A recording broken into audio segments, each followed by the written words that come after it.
So in this set of lectures we are going to solve the next 10 numericals.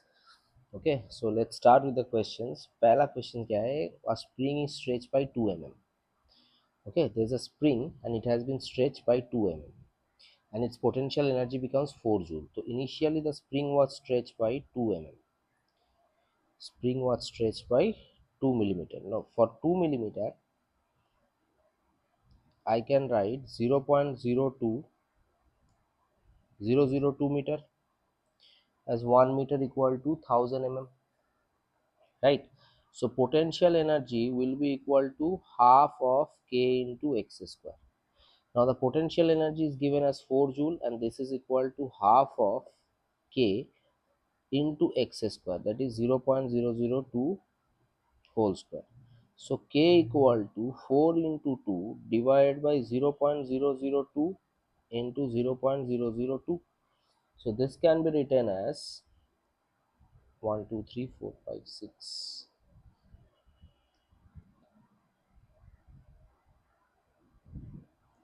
this much Newton per meter. This is the value of k.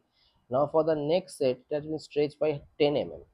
So for the second set it has been stretched by 10 mm. So for 10 mm it is 0.01 meter. So the next potential energy of the spring will be half into k into x2 square. This is half into k. What is the value of k? That is 1 2 3 4 5 6 into x2 square, that is 0.01 square. So if I'm going to solve this I'll get u as 100 joule. Okay, next question. This is 100 joule. A rod of mass m and length 12 is suspended at the middle by a wire. ठीक है, एक rod है जिसका मास 12, length 12 है, मास m है. So this is the rod, this is my rod. The entire length of the rod is 12. Now it is suspended in the middle, right? So this distance is L by 2 and this distance is L by 2. Now two masses small m, each of mass small m, are attached to at a distance of L by 2 from the center on both sides. So its oscillation frequency reduces by 20%. So initially it is under what? Torsional oscillation. So for torsional oscillation, omega can be written as root over of k divided by I, right? So for I for a rod is m into L square by 12. Now here the length is 12, तो यहाँ पे जो मेरा I होगा वो m into 12 square by 12 होगा. ठीक है, तो पहला जो ओमेगा बनेगा that is equal to root over of k into m into 12 square divided by 12. अभी दूसरा केस में क्या है, जो दो मास लगा है small m that has been attached. ठीक है, तो दो मेरा मास है दैट इज स्मॉल m. तभी अगर इस फिगर को मैं दोबारा ड्रॉ करूं तो this will look like this. Here I have a mass m, here I have a mass m, and both the masses are at distance L by 2 from the hanging portion. ठीक है, तो अभी जो नया जो मेरा बनेगा सेंटर का बनेगा एम एल स्क्वायर बाई 12, उसके साथ एल बाई 2 डिस्टेंस में दो मास है. तो अभी जो नया मोमेंट ऑफ इनर्शिया बनेगा मेरा, एक होगा पूरा रॉड का that is M into 2l square, this is capital M, 2l square by 12. ठीक है, और दूसरा जो बनेगा दो साइड में दो मास है तो 2m इंटू एल बाई 2 का होल स्क्वायर. ठीक है, तो नेक्स्ट सेट ऑफ जो ओमेगा 2 बनेगा that is equal to root over of K divided by ये पूरा I 2, that is capital M into 12 square by 12 plus 2 into small M into L by 2 उसका whole square. सो अभी जो मेरा angular frequency है वो 20% घट गया है. तो जो नेक्स्ट वाला जो एंगुलर फ्रीक्वेंसी होगा वो ओमेगा 1 से 20% घट गया है ना. तो मेरा जो ओमेगा 2 होगा that will be 0.8 of omega 1. तो ओमेगा 2 का वैल्यू क्या है, K into capital M into 12 square by 12 plus 2 into 2m into L by 2 उसका whole square, that is equal to 0.8 into ये जो वैल्यू है, वैल्यू मेरा कितना है, K into M into 12 square by 12 root over of K divided by m into 12 स्क्वायर/12। अब इसको अगर सॉल्व करोगे तो यहाँ से जो m बाई एम का रेशियो आएगा, मैं सॉल्व नहीं कर रहा हूँ, जगह थोड़ा कम है, ये घर में थोड़ा कैलकुलेट करके मेरे को बताना। स्मॉल m बाई 2m का जो वैल्यू आएगा वो 0.37 के करीब आएगा, small m by capital M का। तो आंसर मेरा क्या होगा? 0.37। ठीक है। नेक्स्ट, एक सिलिंड्रिकल प्लास्टिक बॉटल है जिसका मास नेग्लिजिबल है and it is filled with 310 ml of water and left floating in a pond with still water. If pressed downward slightly and released, it start performing SHM with an angular frequency omega. Radius of the bottle is 2.5 centimeter and density of water is given. अच्छा, ये जो सवाल है ना, यहाँ पे ये option जो है वो रॉन्ग है। ठीक है, इसका जो आंसर होगा वो आंसर क्लोज टू 7.45 रैट पर सेकेंड होगा। अभी कैसे होगा मैं बता रहा हूँ। ठीक है, तो मेरे पास क्या है, एक रॉड है, I have a rod. Suppose this is my water column, इसके अंदर मैंने एक रॉड को डाला है। ठीक है, अब ये रॉड को अगर मैंने अंदर डाला है तो इसको मैं इस तरफ से एक फोर्स दे रहा हूँ। ठीक है, तो और ये रॉड क्या होगा, एक डिस्टेंस नीचे जाएगा। ठीक है, डेल्टा एच सोचो, पहले ऐसा था, ये हाइट मेरा रॉड का एच पकड़ ले रहा हूँ। अभी अगर मैं इसको थोड़ा अंदर ऐसे फोर्स दूँ तो ये रॉड अंदर कैसे जाएगा, ये एच प्लस डेल्टा एच नीचे गया है। ठीक है, तो यहाँ पे अगर रॉड का नीचे उसका वेट लग रहा है तो ऊपर क्या लगेगा, उसका अप थ्रस्ट लगेगा, है ना। तो जो एम ए होगा that will be equal to क्या होगा, M G minus up thrust. ठीक है, तो अभी रॉड का मैं डेंसिटी अगर पकड़ लूँ, डेंसिटी इक्वल टू क्या हो जाएगा, मास बाय वॉल्यूम। तो मास को मैं क्या लिख सकता हूँ, डेंसिटी इंटू वॉल्यूम। तो एम ए इक्वल टू इसको क्या लिख सकता हूँ, अच्छा वॉल्यूम को भी मैं क्या लिख सकता हूँ, एरिया इंटू हाइट। ठीक है, तो एम ए को मैं क्या लिख सकता हूँ, एम जी को मैं क्या लिख सकता हूँ, रो ए एच जी, माइनस जो अपथ्रस्ट होगा उसको मैं रो वी जी लिखता हूँ। तो यहाँ पे क्या लिखूंगा, रो इंटू ए, और एक्स्ट्रा जो मेरा हाइट गया है H plus delta H into G हो जाएगा, है ना। तो यहाँ से एम ए इक्वल टू क्या हो जाएगा, rho A H G minus rho A H G minus rho A delta H into G, ये और ये कट गया, है ना। तो यहाँ से ए क्या आ गया, minus rho A delta H into G divided by M, है ना। तो ए को क्या लिखेंगे, D two X D T two, that is equal to minus of rho A G by M into delta H. अभी S H M का जो equation हम लोग पढ़े थे, D two S D T two equal to minus of omega square X होता है। ठीक है, अभी इसको और इसको कंपेयर करेंगे तो ये मेरा जो वैल्यू होगा that is my omega square, है ना। तो यहाँ से देखो, ओमेगा स्क्वायर जो मेरा वैल्यू है वो मेरा कितना है, rho A G divided by M. तो यहाँ से ओमेगा को क्या लिख सकते हैं, root over of rho A G by M. ठीक है, डेंसिटी मेरा कितना दिया हुआ है, 10⁻³ एरिया मेरा कितना था, एक सेकेंड, एरिया कितना था, अच्छा बॉटल का रेडियस दिया हुआ है, तो एरिया पाई आर स्क्वायर निकालेंगे तो पाई इंटू 2.5 है ना, तो 2.5 सेंटीमीटर में है, तो 2.5 इंटू 10⁻⁻² का होल स्क्वायर। जी मैं 9.8 ले रहा हूँ, और जो मास है उसको क्या लिख सकता हूँ, डेंसिटी इंटू वॉल्यूम।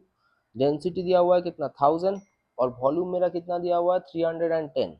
तो ये 310 इंटू 10⁻⁻6, क्योंकि वॉल्यूम जो है वो 310 लीटर का है। ठीक है, तो लीटर से मैं मीटर क्यूब में जा रहा हूँ, तो 310 इंटू 10⁻⁻6 हो गया।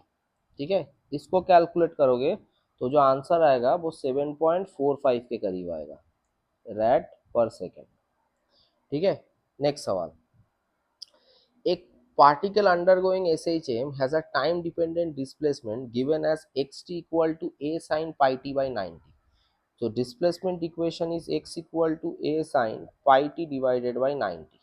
तो मेरे को ratio of kinetic energy and potential energy, kinetic energy to potential energy या टी इक्वल टू 210 सेकेंड में निकालना है। तो मेरा जो टी है वो 210 सेकेंड्स है। ठीक है, तो मैं यहाँ टी के जगह इस वैल्यू को अगर मैं डाल दूँ 210 सेकेंड तो क्या आएगा, तो x इक्वल टू क्या है, x at t equal to 210 में डाल दूं तो a sine of pi by 90 into ये क्या आ जाएगा 210। तो इसको काटो, ये 3 आएगा और ये क्या आएगा 7। तो a साइन ऑफ 7 पाई/3 बनेगा। तो ए साइन ऑफ, इसको क्या लिख सकता हूँ, 2 पाई प्लस पाई/3 लिख सकते हैं। तो पाई/3 का वैल्यू क्या होता है, 2 पाई मेरा क्या होगा, सेकंड क्वाड्रेंट में आएगा, प्लस पाई/3। तो इसको मैं क्या लिख सकता हूँ, साइन पाई/3 का वैल्यू √3/2 होता है। तो डिस्प्लेसमेंट जो हो रहा है वो √3/2 ए में हो रहा है ना। अब इसका जो पोटेंशियल एनर्जी होगा वो मेरा क्या हो जाएगा, हाफ इंटू के इंटू एक्स स्क्वायर। तो हाफ इंटू के, एक्स के जगह हम डाल दे रहे हैं √3/2 ए उसका होल स्क्वायर। तो ये क्या हो जाएगा, हाफ इंटू के इंटू 3a² बाई 4। ये एक इक्वेशन बना पोटेंशियल एनर्जी का। और काइनेटिक एनर्जी का अगर मैं इक्वेशन डालूँ, वो क्या हो जाएगा, हाफ इंटू के इंटू a² - x²। तो kinetic energy equal to half into K, ये काइनेटिक एनर्जी है, एक सेकेंड, हाँ, हाफ इंटू के इंटू a² -√3a/2 उसका होल स्क्वायर, आया ना। तो हाफ इंटू के इंटू a² -3a² बाई 4। तो इसको कैलकुलेट करोगे तो ये आएगा हाफ इंटू के इंटू a² डिवाइडेड बाई 4। ये मेरा काइनेटिक एनर्जी है, ठीक है। अब मेरे को क्या निकालने बोला है, ratio of kinetic to potential, ठीक है। तो काइनेटिक टू पोटेंशियल अगर मैं रेशियो निकालूं, तो kinetic energy by potential energy, that is half के a² by 4 divide by half के 3a²बाई 4। तो यहाँ से k और k कट गया, हाफ और हाफ कट गया, a² कट गया, 4 और 4 कट गया, ये क्या आ गया 1/3 और ये हो गया 1:3, ठीक है। नेक्स्ट सवाल, a particle is subjected to two simple harmonic motion at x1 equal to √7 sin 5t and x2 equal to 2 √7 sin of 5t plus pi/3। Displacement मेरे को निकालने बोला है, एक्स इज डिस्प्लेसमेंट बोला है, और टी जो मेरा है वो मेरा टाइम पीरियड है, ठीक है। तो मेरे को क्या निकालने बोला है, मेरे को रिजल्टेंट मैक्सिमम एक्सेलरेशन निकालने बोला है। अच्छा, एक मेरा वैल्यू है x1, जो मेरा वैल्यू है वो है √7 साइन ऑफ 5t, और x2 that value is given as 2 √7 sin of 5t plus pi/3। अभी दोनों के बीच में फेस कितना है, pi/3 का है। तो एक वैल्यू इस साइड में है 2 √7, दूसरा मेरा इस साइड में है। अगर मैं दो एम्पलीट्यूड को देखूं, क्योंकि x इक्वल टू हम लोग क्या जानते हैं, a sine of omega T plus five, ये फॉर्मेट होता है। तो जो मेरा a है वो मेरा एम्पलीट्यूड है, ठीक है, और जो मेरा फाई है वो मेरा फेज है, ठीक है। तो यहाँ पे देखो, एक √7 है, दूसरा 2 √7 है, तो बीच से ये एंगल गया 60 डिग्री, जो मेरा रिजल्टेंट हुआ, है ना। तो यहाँ अगर मेरा रिजल्टेंट एम्पलीट्यूड को मैं निकालूं, तो ये क्या हो जाएगा, √ ऑफ, ये मेरा a1 है और ये मेरा a2 है, √ of a1² plus a2² plus 2a1 into a2 into cos 60। √ Of a1 को क्या लिखोगे, √7 plus 2 √7 plus 2 into 2 √7 into √7 into cos 60। 2 और 2 कट गया, तो √ ये क्या हो गया 7, 4 7 28, और ये आ गया 14। तो ये आ गया √ ऑफ 49, दैट मीन्स 7, ठीक है। तो यहाँ पे देखो, मेरा जो रिजल्टेंट डिस्प्लेसमेंट होगा वो मेरा क्या होगा, 7 साइन ऑफ 5t प्लस 5, ये मेरा रिजल्टेंट डिस्प्लेसमेंट है, ठीक है। अभी इसको अगर हम लोग वेलोसिटी देखेंगे, तो ये क्या हो जाएगा, x dxt ऑफ dt। तो ये हो जाएगा 35 कॉस ऑफ 5t प्लस 5, है ना। और एक्सेलरेशन को देखेंगे तो ये क्या हो जाएगा, ये मेरा dvdt हो जाएगा, ठीक है। तो dvdt में क्या लिखेंगे, फिर से डिफरेंशिएट करो, minus of 5 5 25, 175 sine of 5t plus 5, ठीक है।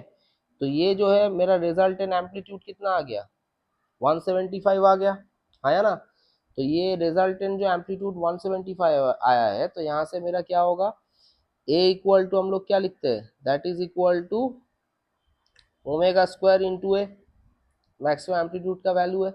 सो a मेरा क्या आ गया, अच्छा यहाँ से भी मैं लिख सकता हूँ, इसको हटा देता हूँ, 175 आ गया ना, तो ये मेरा मैक्सिमम एक्सेलरेशन मेरा कितना होगा, तब साइन का वैल्यू मैं 1 ले सकता हूँ, that is equal to minus 175 centimetre per second. तो इसको 1.75 into 10 to the power -2 metre per second भी लिख सकता हूँ। तो इसका जो आंसर होगा वो क्या होगा, 1.75 होगा। ठीक है, नेक्स्ट, दो बॉडी है ए एंड बी, दोनों का मास इक्वल है और दो मासलेस स्प्रिंग से सपोर्ट किया जा रहा है, स्प्रिंग कांस्टेंट K1 और K2 है। Body oscillates vertically such that the amplitudes are equal, ratio of maximum velocity of A to maximum velocity of B. देखो, जो वी मैक्स है उसको हम लोग क्या लिख सकते हैं, that is equal to omega है। ओमेगा का वैल्यू क्या है, that is equal to root K by M. तो मैक्सिमम वेलोसिटी को जो लिखेंगे, root over of K by M into A. तो यहाँ से जो मैक्सिमम वेलोसिटी बन गया वो प्रोपोर्शनल टू रूट के बन गया। तो v1 बाई वी टू को क्या लिखेंगे, root over of k1 by k2। ये मेरा आंसर हो गया। ठीक है, नेक्स्ट सवाल। A particle is executing simple harmonic motion with time period 2 seconds and amplitude of 1 centimeter. Capital D and small d are the total distance and displacement covered by the particle in 12.5 seconds. Capital D by small D निकालने बोला है। अच्छा, अगर मैं एक pendulum से compare करूं particle particle का ऑसिलेशन, ठीक है, यहां से स्टार्ट होगा ए से, ये बी है, ये मेरा सी है। सो ए से बी में जाएगा, बी से फिर ए में आएगा, फिर ए से सी में जाएगा, सी से फिर ए में आएगा। तो 4 ऐसे राउंड में उसका एक टाइम पीरियड हो जाता है 2 सेकेंड का। ठीक है, 2 सेकेंड का टाइम पीरियड हो जाता है। ठीक है, तो अभी देखो मैक्सिमम एम्पलीट्यूड 1 सेंटीमीटर का है, तो यहाँ से 1 सेंटीमीटर गया, फिर वापस 1 सेंटीमीटर आया, फिर इस साइड में 1 सेंटीमीटर वापस गया, फिर यहाँ पे 1 सेंटीमीटर आया। तो एक जो राउंड होगा उसमें 4 सेंटीमीटर कवर हो रहा है। ठीक है, इन वन साइकिल अगर मैं देखूं टाइम पीरियड का, तो मेरा डिस्टेंस कितना कवर हो रहा है, that is equal to 4 centimetre. ठीक है, अभी टोटल कितना देर उसका हुआ है डिस्प्ले तुम्हारा टाइम 12.5। तो इन 12.5 सेकेंड कितना साइकिल होगा, नंबर ऑफ साइकिल अगर मैं देखूं, that should be equal to 12.25, क्योंकि यहाँ पे आधा गया है, यहाँ पे बाकी का आधा, तो 12.25 by 2 that is equal to 6.25 cycles. ठीक है, तो 6.25 में 6 साइकिल में कितना जाएगा, एक साइकिल में 4 सेंटीमीटर जाता है, तो 6 साइकिल में डिस्टेंस कितना होगा, that should be equal to 6 into 4, that is 24 centimetre. ठीक है, और रिमेनिंग जो 2.5 0.25 बचा है उसमें कितना जाएगा, 1 सेंटीमीटर जाएगा, क्योंकि 1/4 होता है ना। तो रिमेनिंग साइकिल जो होगा that is 0.25 into 4। So 25/100 into 4 अगर मैं लगाऊं तो ये हो जाएगा 4, और ये और 4, ये आ गया 1 सेंटीमीटर। ठीक है, तो मेरा जो डिस्टेंस पूरा कवर किया है 6 साइकिल में 24 सेंटीमीटर और 0.25 में 1, तो टोटल डिस्टेंस कितना आ गया, टोटल डिस्टेंस मेरा कितना आ गया, दैट इज 24 प्लस 1, सो ये 25 सेंटीमीटर आ गया। ठीक है, और डिस्प्लेसमेंट क्या होगा, देखो लास्ट में 0.25 में वो यहाँ से अगर स्टार्ट हुआ है 6 साइकिल में, यहाँ कंप्लीट हुआ है, फिर उसके बाद 0.25 में वो यहाँ से शायद यहाँ गया होगा या यहाँ से शायद यहाँ गया होगा। तो जो डिस्प्लेसमेंट होगा वो शॉर्टेस्ट डिस्टेंस बिटवीन 2 पॉइंट है ना, तो वो मेरा कितना हो जाएगा, 1 सेंटीमीटर। हाँ या ना, तो यहाँ जो डिस्प्लेसमेंट होगा, डिस्प्लेसमेंट क्या होगा, वो मेरा 1 सेंटीमीटर ही बचेगा। ठीक है, तो टोटल डिस्टेंस बाय डिस्प्लेसमेंट का अगर मैं रेशियो निकालूं, तो ये 25/1 25 आंसर आ गया। ठीक है, नेक्स्ट, एक पार्टिकल P है जो रिवॉल्व हो रहा है एक राउंड कॉर्नर में। ठीक है, प्रोजेक्शन OP मेरे को निकालना है ऑन द एक्स एक्सिस। तो यहाँ पे देखो, ओमेगा इक्वल टू हम लोग क्या पढ़े थे, angular velocity equal to angular displacement by time. तो जो मेरा थीटा बन गया वो मेरा क्या बन गया, that is equal to omega into T. ठीक है, अब यहाँ पे जो प्रोजेक्शन निकालने बोला है, यहाँ ध्यान से देखो, जो यहाँ पे एंगल बना है फाई, वो कितना है 30 डिग्री। 30 डिग्री को तुम क्या लिख सकते हो, पाई/6, है ना। तो इसका जो हॉराइजॉन्टल कंपोनेंट है, अगर मैं ये पॉइंट में आर ले रहा हूँ, सॉरी यहाँ पे मैं आर ले रहा हूँ, तो ये डिस्टेंस मेरा क्या हो गया, आर कॉस थीटा, और ये जो कंपोनेंट हो गया वो मैं ले सकता हूँ आर साइन थीटा। तो हॉराइजॉन्टल कंपोनेंट को मैं क्या लिख सकता हूँ, हॉराइजॉन्टल कंपोनेंट को मैं लिख सकता हूँ that is equal to R into cos theta, है ना। अभी देखो यहाँ पे जो थीटा बनेगा, टोटल थीटा, ये ओमेगा टी पहले था, प्लस उसके साथ मेरा कितना डिस्टेंस गया है, पाई/6, तो ये ओमेगा टी प्लस पाई/6, ये पूरा मेरा थीटा है। यहाँ पे मेरा ओमेगा टी बना, तो ये पूरा डिस्टेंस क्या बनेगा, ओमेगा टी प्लस पाई/6, तो ये क्या हो गया, R cos of omega T plus पाई/6, ये मेरा आंसर आ गया।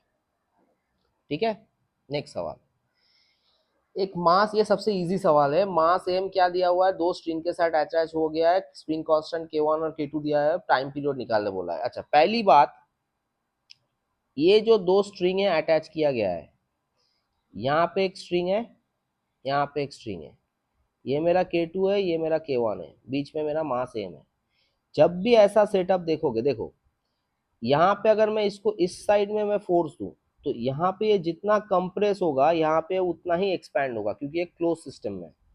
ठीक है, तो ये हमेशा ये दो स्प्रिंग इसी केस में पैरेलल में रहता है, this is the only case जहाँ पे ये पैरेलल में रहता है।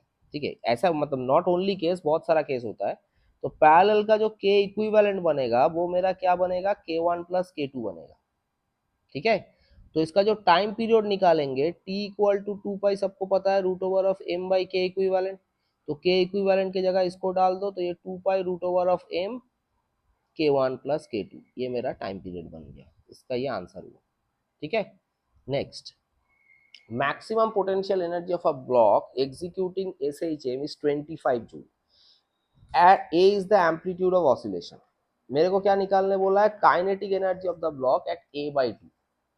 ठीक है, काइनेटिक एनर्जी मेरे को निकालने बोला है A/2 पे।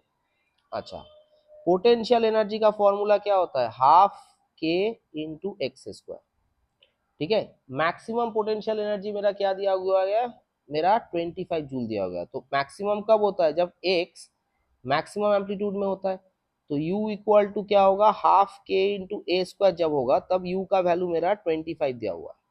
अब मेरे को काइनेटिक एनर्जी एट A/2 में निकालना है, तो काइनेटिक एनर्जी का फॉर्मूला क्या है, हाफ के इंटू ए स्क्वायर माइनस एक्स स्क्वायर, ये मेरा काइनेटिक एनर्जी है। तो काइनेटिक एनर्जी को मैं क्या लिख सकता हूँ, हाफ इंटू के इंटू ए स्क्वायर माइनस एक्स की जगह क्या लिखूंगा, A/2 का होल स्क्वायर। ठीक है, तो काइनेटिक एनर्जी मेरा क्या बन गया, हाफ के A square minus A square by 4। ठीक है, तो काइनेटिक एनर्जी मेरा क्या बन गया, 3/4 इंटू हाफ के इंटू ए स्क्वायर। अभी हाफ के ए स्क्वायर मेरा क्या था, 25, तो यहाँ डाल दो 3/4 इंटू 25, तो ये आ गया 75/4। 75/4 मतलब 18.75 जूल। आंसर कितना हो गया, 18.75। ठीक है, अच्छा, अगले वीडियो में भी मैं ऐसे 10 सवाल लेके आऊंगा, इसको थोड़ा सब्सक्राइब